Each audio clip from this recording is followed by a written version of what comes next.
Enclosing an existing covered porch with screens simply requires you to build a stud wall or walls along the open sides to create surfaces for attaching the screen. In this case, we're removing the rails because the spacing of the balusters is wrong and they're in bad shape. The new walls will be constructed from pressure-treated 2x4s, which we have primed and painted ahead of time.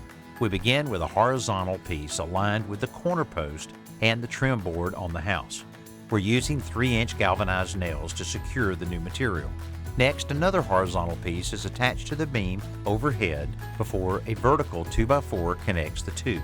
We're adding a vertical one at the midpoint between the wall and the post so we have a place to overlap our 36-inch wide screen a little bit later. Adding horizontal boards at handrail height makes the raised deck safer. Below that, we're also adding balusters. Now this is important for safety as well, but it will also prevent the screen from being kicked through accidentally.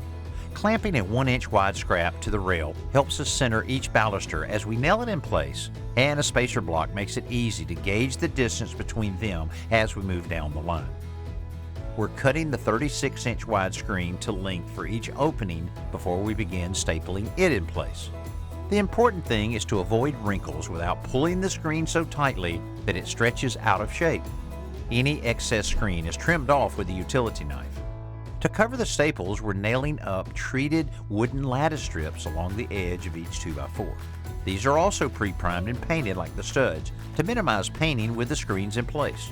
The opening for the screen door is simply 3/8 of an inch wider and taller than the door itself.